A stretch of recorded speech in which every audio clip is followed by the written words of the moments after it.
కథాభిమానులకి స్వాగతం. ఈరోజు వినబోయే కథ పగడాలు.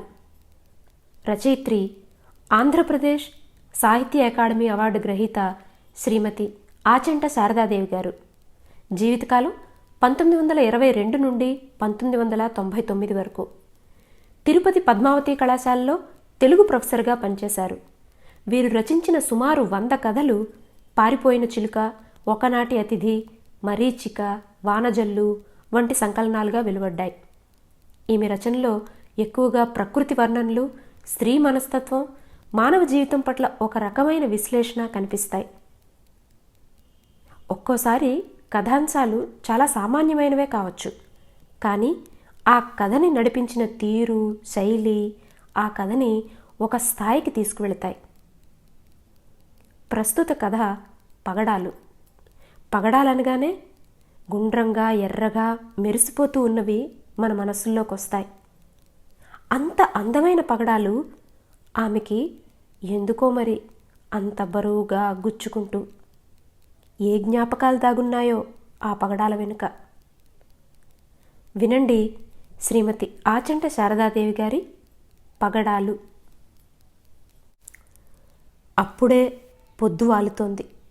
దూరాన 2 కొండల మధ్య తన తీక్ష్ణత అంతా కోల్పోయి సూర్యుడు రక్తబింబంలా ఉన్నాడు. కదిలే నును మేఘాల నీడలు మధ్య మధ్యన గుండ్రని బింబంతో ఆకులలాగా, పువ్వులలాగా, చిన్ని చిన్ని కొండగుట్టల్లా ఎర్రని అద్దంలో ప్రకృతి ప్రతిఫలించినట్లు తోస్తున్నాయి. కావిరంగు మేడల్లో ప్రకృతి నాట్యమాడుతోంది. అప్పుడే తలంటుకుని మేడ మీదకొచ్చింది వాసంతి. ముడి విప్పుకొని తల ఆరపెట్టుకుంటూ అస్తమిస్తున్న సూర్యుడి శోభ తిలకిస్తూ పిట్టగోడ అంచున కూర్చున్నది. గాలికి ముంగుర్లు కదిలినప్పుడల్లా గుప్పున సాంబ్రాణి పరిమళం దిశలన్నీ వ్యాపిస్తోంది. వాసంతి తెల్లని మెడలో ఎప్పటివో పూర్వకాలపు పెద్ద పెద్ద గుండ్రని పగడాలు ఎర్రగా, బరువుగా కదులుతున్నాయి. ఆ పగడపు కాంతిలో మీగడలాంటి చెక్కిళ్ళు సిగ్గుపడి కదిలినట్లు కనిపిస్తున్నాయి. ఎర్రని చీర, మెడలో పగడాలు, కుంకుమ బొట్టు, మల్లె మొగ్గల లాంటి గోళ్లకు గోరింటాకు సంధ్యకాంతితో పోటీ పడుతూ అందులో లీనమైపోతున్నాయి. వాసంతి హృదయం ఆవేళంత ఉత్సాహంగా మరెప్పుడూ లేదు. ఎంత చల్లని రోజు, ఎంత చక్కని సంధ్య! వాసంతి హృదయం ఒక్కసారి ఆనందంతో పరవశమైంది. కానీ మళ్ళీ వెంటనే ఏవో ఆలోచనల్లో పడిపోయిందామె. 8 ఏళ్ల తరువాత ఇన్నాళ్లకి మళ్ళా తను ఈ ఊరు వచ్చింది. తన చిన్నతనమంతా ఇక్కడే గడిచింది. ఈ ఊళ్ళో, ఈ ఇంట్లో అడుగడుగునా ఏవో ఎన్నో జ్ఞాపకాలు. చిన్ననాడు తను అనుభవించిన ఆవేదన, ఆశ, నిరాశ, సుఖము, సంతోషము, ఆతురత, కన్నీరు అన్నీ మళ్ళీ నీడల్లా మనసులో కదులుతున్నాయి. తోటలో తను ఏరుకున్న పొగడపూలు, మర్రి చెట్టు క్రింద ఊగిన ఉయ్యాల, వెన్నెట్లో మేడమెట్ల దగ్గర ఇసుక తిన్నెల్లో ఆడిన ఆటలు అన్నీ ఏవో కథల్లా జ్ఞాపకం వస్తున్నాయి. ప్రతి నిమిషం ఏదో ఒక ఘటన గుర్తుకు వస్తోంది. తెల్లవారుజామున రైలు దిగి ఎద్దుబండిలో ఇంటికి వస్తుంటే ఆ మువ్వల మ్రోతకి నిద్ర మైకల్లా వచ్చేసింది. కేసరి పెళ్లికి రాత్రిపూట 2 ఎడ్ల బండిలో ఊగుతూ పోతుంటే తన చుక్కల పట్టుపరికిని గాలికి ఆడటం, పంకజం నవ్వు, ఆకలితో నిద్రతో తను ఆవలించటం అన్నీ కలలా కళ్ళ ఎదుట కదిలాయి. గుమ్మం దగ్గర బండి దిగి లోపలికి వస్తుంటే మాలతి పొద దగ్గర అనసూయ, తను ఎర్ర గులాబీ కోసం కీచులాడుకోవటం గుర్తుకు వచ్చింది. ఇట్లాగే ఇంకా ఎన్నో ఎన్నో. ఈ 8 ఏళ్లలో తన జీవితంలో చాలా మార్పులు వచ్చాయి. ఒక్కొక్క మెట్టు ముందుకు సాగుతూ తన జీవితం పూర్ణ వికాసం పొందింది.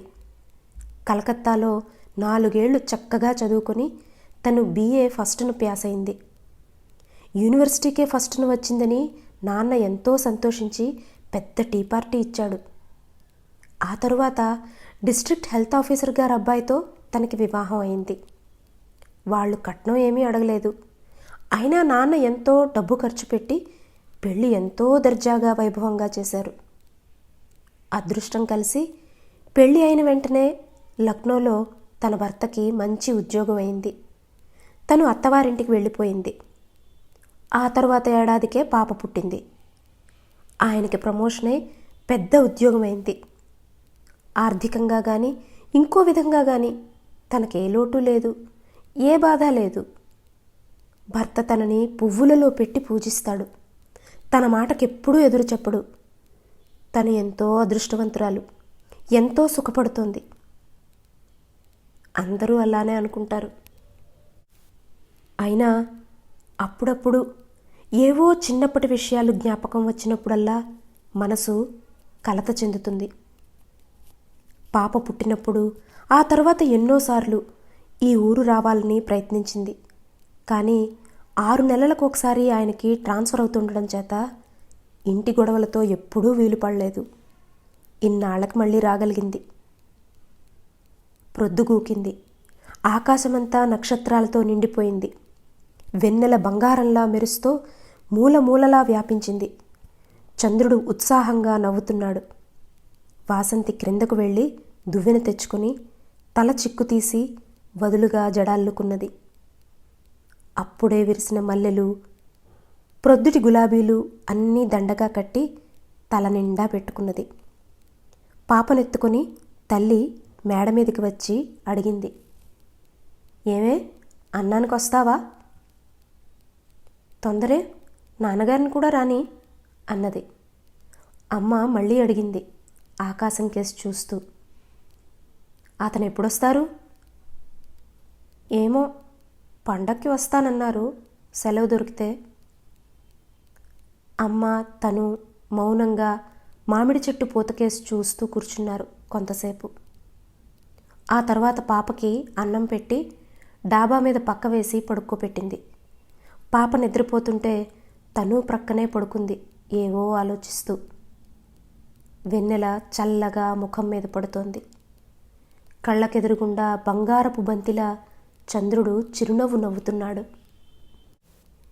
ఎన్ని వెన్నెల రాత్రులు, ఉషఃకాంతులు ఈ డాబా మీద గడిచిపోయాయో ఆనందంతో, దిగులుతో, పరిహాసంతో. చిన్నతనంలో ఆ రోజుల్లో ఏమీ తోచనప్పుడల్లా డాబా మీదకి వచ్చి కూర్చునేది. తన ఇంటి చుట్టూ దూరాన చిన్న చిన్న కొండలు, గుట్టలు ఎన్నో ఉండేవి. ఇంటికెదురుగా అంతా పెద్ద పచ్చిక బయలు. ఆ తర్వాత అక్కడక్కడ ఎత్తుగా కొబ్బరి చెట్లు. వాటి వెనకాలే 2 చిన్న కొండలు ఎడాపెడగా వచ్చి మధ్యన కలుసుకున్నట్లుండేవి. ఆ కొండల మీద నుంచి ఆరయ్యేసరికి రక్తవర్ణంతో సూర్యుడు తొంగి చూసేవాడు. సాయంత్రం మళ్ళీ అక్కడే కొబ్బరి చెట్ల మధ్య నుంచి చంద్రుడు పలకరించేవాడు. రోజూ ఈ వింతలు చూస్తూ తను పరవశమయ్యేది. నిద్రలో పాప వత్తిగిలింది. పాప తల తగిలి మెడలో పగడాలు హృదయానికి గట్టిగా ఒత్తుకున్నాయి. గుండెల్లో ఏదో బరువుగా తగిలింది. అబ్బా, ఎన్నాళ్ళ నుంచి మోస్తోంది పగడాలు? అవి కదిలినప్పుడల్లా హృదయంలో ఏదో తీరని బాధ, ఏదో వ్యధ. తమ ఇంటికెదురుగానే ఆ పచ్చిక మైదానానికంతకీ లక్ష్మణ తాతదొక్కటే గుడిసె ఉండేది. అవ్వ, అతను, తల్లి లేని మనవరాలు సీత, ముగ్గురు ఆ గుడిసె ముందరే ఓ చిన్న చిల్లర దుకాణం పెట్టుకొని కాలం గడుపుతుండేవాళ్ళు. పొద్దున్న బండి దిగుతూనే అతని గుడిసె, దుకాణం కనబడతాయేమోనని ఆశగా చూసింది. ఎక్కడా ఆనవాళ్ళు కూడా లేదు. ఆ మైదానం నిండా ఎన్నో కొత్త కొత్త రంగురంగుల మేడలు ఆకాశమెత్తున లేచాయి. దూరాన కొండలు కూడా కనిపించడం లేదు. తనకి స్పృహ కలిగింది. పాపం లక్ష్మణ తాత చాలా మంచివాడు. తనంటే ఎంతో ప్రేమ. బుల్లెమ్మగారు, బుల్లెమ్మగారు అంటూ తనని నెత్తిన పెట్టుకునేవాడు. ఎంతో గొప్పగా చూచేవాడు. గుడిసెకెదురుగా ఆ పచ్చగడ్డిలో సీత తను ఆడుకునేవాళ్ళు ప్రొద్దస్తమానం. అప్పటికి తనకి 7-8 ఏళ్ళుంటాయి. సీతకి అంతే. ప్రొద్దున్నే నీళ్లు పోసుకుని తల దువ్వించుకుని పట్టుగౌనుతో చక్కగా సింగారించుకుని వెళ్ళేది తను. చింకిరి జుట్టుతో చినిగిన పరికిణీతో గుడిసెలో నుంచి వచ్చేది సీత. ఇద్దరూ ఆ గడ్డిలో ఎన్ని రకాల ఆటలో ఆడేవారు. గుజ్జనగూడు, గుడుగుడు గుంచంతో ఆరంభమై బొమ్మల పెండ్లి, కాళ్ళా గజ్జాతో శాంతమయ్యేవి. ఒక్కొక్కప్పుడు తను అన్నానికి వెళ్ళటం మర్చిపోతుండేది. అమ్మ గుమ్మంలోకి వచ్చి కేకలు పెట్టి పిలుచుకుపోతుండేది. మట్టిలో ఆడి ఆడి తన జుట్టు రేపుకుని గౌను చింపుకుని ఇల్లు చేరుతుండేది. అమ్మ రోజూ కోప్పడుతూనే ఉండేది. మట్టిలో ఆ ముష్టి పిల్లలతో ఆడుకోవద్దని ఎన్నిసార్లో కసిరి చీవాట్లతో ఇంటికి లాక్కుపోతుండేది. కానీ తను మాత్రం మళ్ళీ నిమిషంలో సందు చూచుకుని సీత దగ్గరికి చేరుతుండేది. అమ్మ విసిగి ఊరుకునేది. దుకాణం బేరం లేనప్పుడల్లా లక్ష్మణ తాత వాళ్ళ దగ్గరకు వచ్చి కూర్చుని కథలు కబుర్లు చెబుతుండేవాడు. సీతతో పాటు తను అతనిని తాత అని పిలిచేది. అతను సీత కన్నా తననే ఎక్కువ గారాబం చేసేవాడు. తన ఇంట్లో ఆ మూల ఈ మూల పడి ఉన్న చిన్న చిన్న తగర ముక్కలు, కంచుకడ్డీలు తీసుకెళ్ళి వెండి బంగారు ముక్కలని తాతకిస్తుండేది. ఆ పనికిరాని ముక్కలన్నీ అతను నిజంగా వెండి బంగారం వాటిలాగే అతి జాగ్రత్తగా తన సీనారేకు డబ్బాలో దాచుకునేవాడు. వాటికి బదులుగా సీతకి తనకి పిప్పర్మెంట్లు, చాక్లెట్లు, కిళ్ళీలు ఇస్తుండేవాడు.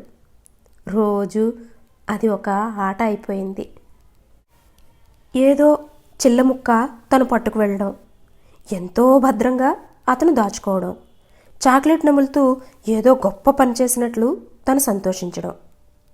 ఎప్పుడో ఓసారి అమ్మతో కూడా చెప్పేసింది. ఏమిటి, వెండి బరణిలో ఉన్న బంగారపు గుళ్ళన్నీ ఇచ్చేస్తున్నావా అంది అమ్మ. తను బిత్తరపోయింది. తెల్లమొహం వేసుకుని అన్నది, అబ్బే అది కాదే, నాకు దొరికినాయి. అమ్మ నమ్మలేదు. ఆ కొంప చాయకు పోవద్దంటే వినవు కదా అని విసుక్కున్నది. ఇంకోసారి ఓ రోజు వాకిట్లోకి పగడాల అబ్బి వచ్చాడు. గంటసేపు బేరం చేసి అమ్మ ఏరి ఏరి 3 రకాల పగడాలు కొన్నది. చిన్నవి, పెద్దవి, మరీ పెద్దవి, ఎర్రగా ఎంతో అందంగా ఉన్నాయి. భరణిలోని బంగారు గుండ్లన్నీ కరిగించి అమ్మ శంకరయ్య చేత మాలలు చుట్టించింది. అవి వచ్చిన రోజునే తను అన్నింటిలోకి పెద్ద పగడాల హారం మెళ్ళో వేసుకుంది. అమ్మ అది చూసి అయిష్టంతో అన్నది, ఛీ, అంత పెద్ద పగడాలు నీకేం బాగుంటాయి? నీకోసం ఎంత బుల్లి బుల్లి పగడాలు చుట్టించానో చూడు, అవి వేసుకో. తను వినలేదు, మారాం పెట్టింది. నాకు అక్కర్లేదు, నాకు ఇవే బాగున్నాయి. అమ్మ ఎంతో చెప్పి చూసింది. ఏం లాభం లేకపోయింది. ఆ దెయ్యం లాంటి పగడాలు వేసుకునే ఆడుకుందుకు వెళ్ళింది. ఆ బరువుకు మెడ నొప్పిగా ఉండేది. పొడుగాటి దండ తను గెంతినప్పుడల్లా తనతో పాటు ఎగిరిపడేది. కొత్త నగలు వేసుకున్న ఆనందంలో తను ఇవేవీ లెక్క చేయలేదు. నిమిషంలో ఆటల్లో మునిగిపోయింది. ఆ సందట్లో ఆ క్రొత్త దండ సంగతే మర్చిపోయింది. ఆ వేళ ప్రొద్దుగూకి అలసిపోయి తను ఇంటికి వస్తే అమ్మ వేన్నీళ్లు పోసి వెండి కంచంలో అన్నం పెడుతూ కంగారుగా అడిగింది, అమ్మో పగడాలేవే? అదిరిపోయి బిక్కమొహం వేసుకుని మెడ తడుముకుంది తను. పగడాలు లేవు. ఆటల హడావుల్లో వాటి గొడవే పట్టలేదు తనకు. ఎప్పుడు పోయింది, ఎక్కడ పోయింది కూడా తెలీదు. కోపంతో దిగులుతో అమ్మ చేదరించుకున్నది. వద్దని ఎన్నిసార్లు చెప్పినా విన్నావు కాదు. నిమిషంలో పారేసుకు చక్కా వచ్చావు. ఛీ! ఆ తర్వాత నాన్న, అమ్మ ఇద్దరూ కలిసి తనని ఎన్నో ప్రశ్నలు వేశారు. ఆ మన్నాడంతా కూడా ఆ ప్రశ్నల వర్షం ఆగలేదు. ఎంతమంది ఎన్నిసార్లు తనని పదే పదే అవే ప్రశ్నలు అడిగారో. జవాబు చెప్పలేక తనకి విసుగు, కోపము, ఏడుపు వచ్చేవి.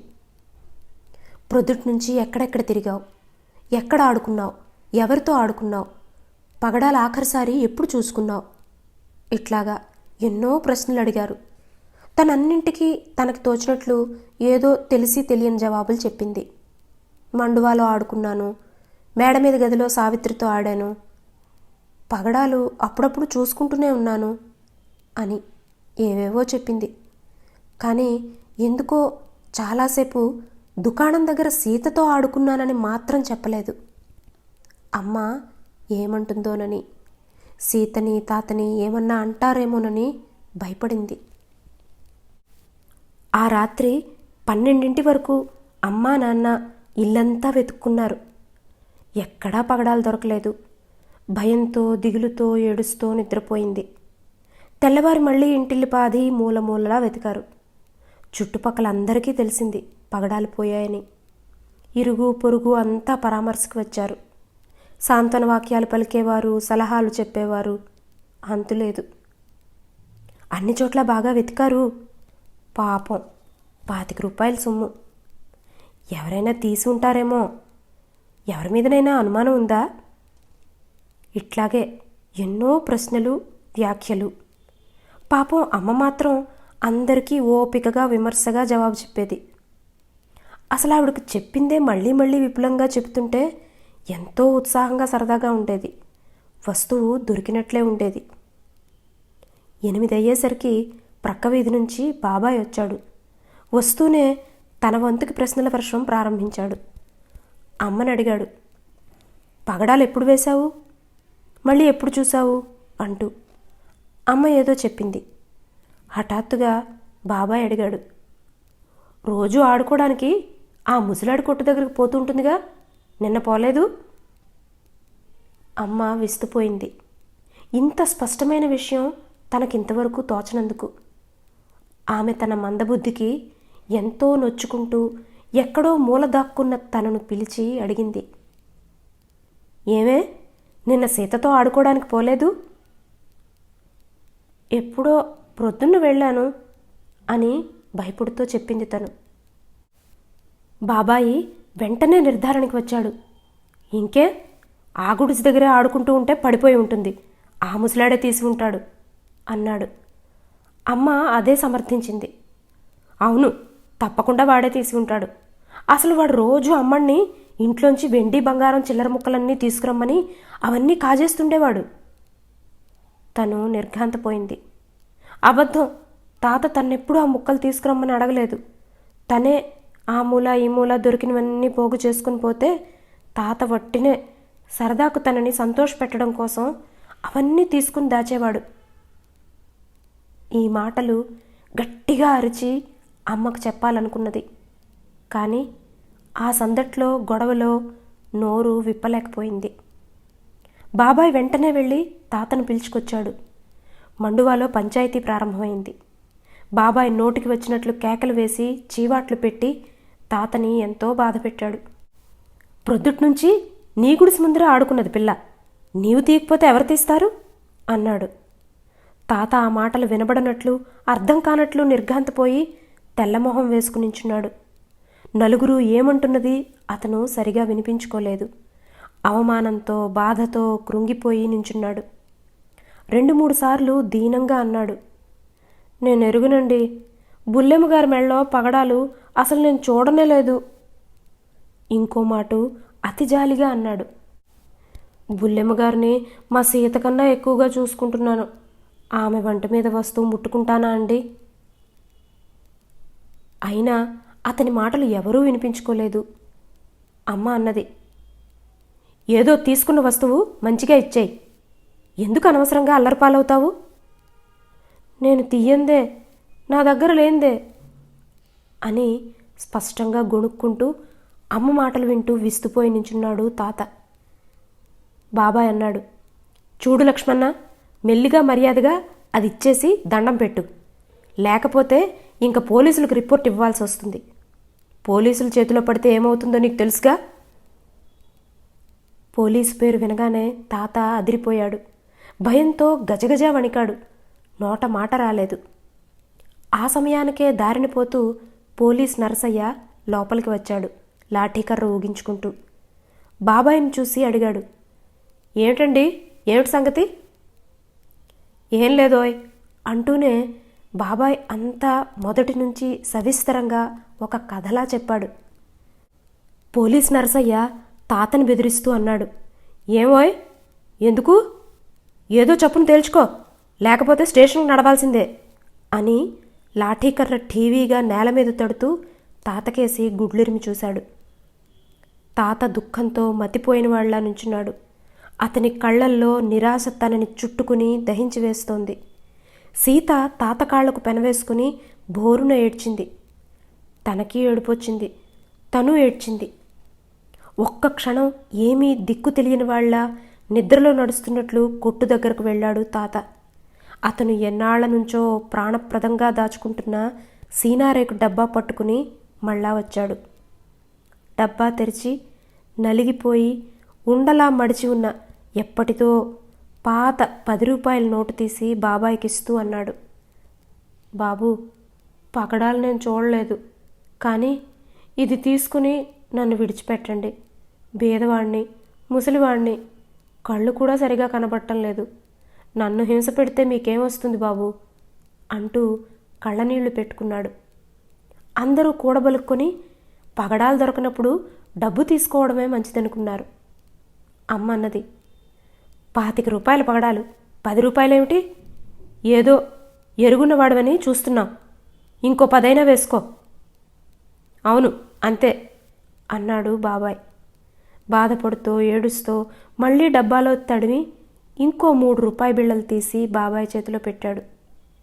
తాత వణికిపోతున్న కంఠంతో అన్నాడు, నాకున్న ఆస్తంతా ఇదేనండి, ఇంక నన్ను చంపినా ఇంతకన్నా ఇచ్చుకోలేనండి. ఖాళీ డబ్బా చేయి జారి కింద పడి కంగున మ్రోగింది. బాబాయ్ ఏదో అనబోయినాడు, కానీ ఇంతవరకు తనకేమీ సంబంధం లేనట్లు అమ్మ నోటికి జడిసి మౌనంగా కూర్చున్న నాన్న అందుకున్నారు. పోనిద్దురు, ముసలాడిని ఎందుకు బాధ పెడతారు? దాంతో బాబాయ్ ఊరుకున్నాడు. అమ్మ ఊరుకున్నది. సీత చేయి పట్టుకుని అడుగులు లెక్క పెట్టుకుంటూ తాత వెళ్ళిపోయాడు. తల తడుముకుంటూ ఏదో ఘనకార్యం చేసినట్లు అయ్యా తమ దయ అంటూ చేయి చాపాడు పోలీస్ నరసయ్య. 2 రూపాయలు చేతిలో వేయించుకుని దారి పట్టాడు. మెల్లిమెల్లిగా అందరూ ఎక్కడ వాళ్ళక్కడ వెళ్ళిపోయారు. తను మాత్రం మండువాలో అట్లానే కూర్చుంది. కన్నీళ్లు ఆగకుండా ఏకధారగా కారాయి. తనకి స్పష్టంగా తెలుసు, తాత పగడాలు తీయలేదు, తీయడు. కానీ ఈ మాట నలుగురితో చెప్పలేకపోయింది. అనవసరంగా తాతకి బాధ కలుగుతుంటే చూస్తూ ఊరుకున్నది. ఒక్కసారి పరిగెత్తుకు వెళ్ళి తాత చేయి పట్టుకుని చెప్పాలనిపించింది. నాకు తెలుసులే తాత, నీవు నా పగడాలు తీయలేదని, ఏమనుకోబోకు అని. గుమ్మం దాకా వెళ్ళింది. కానీ వెనకాలే అమ్మ వచ్చి రెక్కలు పట్టుకుని లోపలికి లాక్కుపోయింది. ఆ తరువాత అమ్మ ఎప్పుడూ తనని తాత దుకాణం ఛాయలకు పోనివ్వలేదు. ఓనాడు మేడ మీద గదిలో పోలమ్మ గది ఊడుస్తుంటే బీరువా క్రింద నుంచి పగడాలు ఎగిరి బయటపడినవి. తను రివ్వున ఒక్క గంతు వేసింది. పోలమ్మ కెవ్వున ఒక కేక పెట్టింది. అమ్మగారు, పగడాలు ఇక్కడ ఉండాయండి. అమ్మ గబగబా మేడ మీదకి వచ్చింది. ఎర్రగా పడి ఉన్న పగడాల దండ చూసి విస్తుపోయింది. సంతోషంతో సిగ్గుతో పగడాలు చేతిలోకి తీసుకుని అన్నది, ఇల్లంతా గాలించాము గాని ఈ బీరువా కింద చూడాలని తోచనే లేదు.